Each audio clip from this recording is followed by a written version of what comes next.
Okay, I'm going to do a quick video. Don't show my face that often.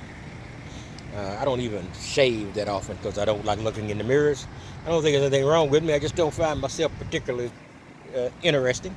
Uh, in any case, I'm going to do a quick video, and it's going to be part of a series of videos because I don't have the organizational ability to create a long video that's going to hold people's attention.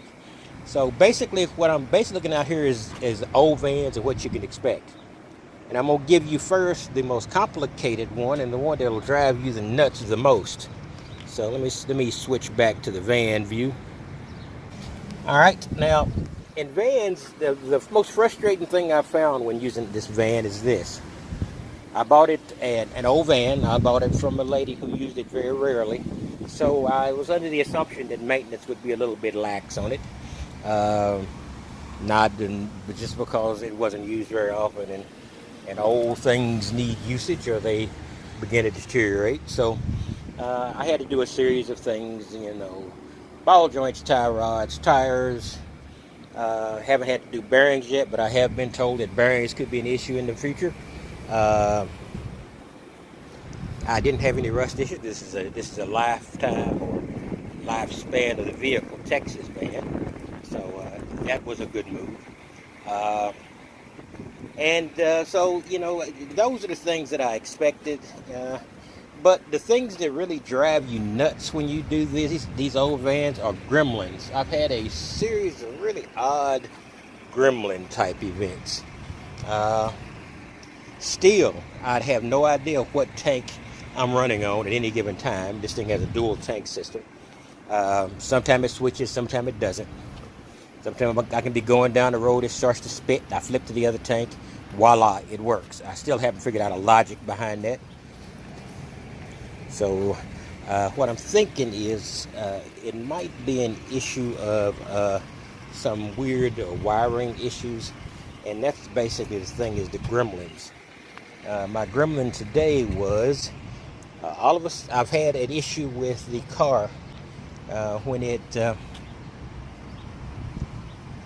the van. I don't know why I call it a car, but just assume I'm talking about van when I said car. In any case, just watching a bunch of kids go by.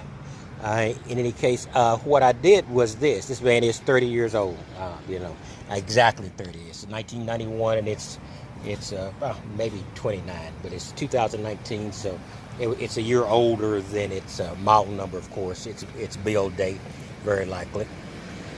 And the gremlins have been nuts. The things that have caused me the most aggravation are things relating to not the ignition, things relating to the process of switching tanks. Should be simple. It isn't. The issue I had that appeared to be a solenoid burning out issue. I still don't know if I've tracked that back, but I do know that when I replaced I didn't actually replace the positive cable. The positive cable broke. It broke at the solenoid, at the terminal end. It just cracked. No warning whatsoever.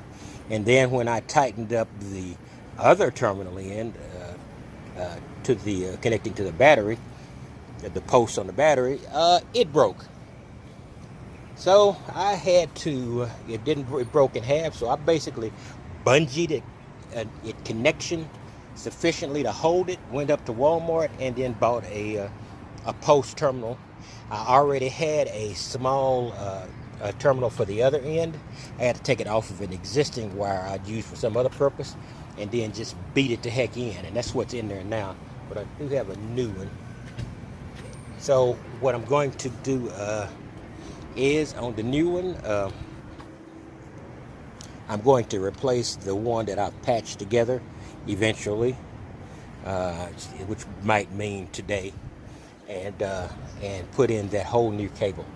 I don't think it's going to make much difference. That cable I've got and patched together has been pretty solid. In any case, my main issue is the gremlins are the ones that are going to drive you nuts. And this is not a heavy-duty electronic van. It's at the early stages of computerization. ODB1, so it doesn't have all the bells and whistles. I imagine if you have issues with computers like that, it's a nightmare. I did have to replace the ECM on this vehicle twice. Once was very expensive. So first thing, so understand when you get an old van, expect the gremlins.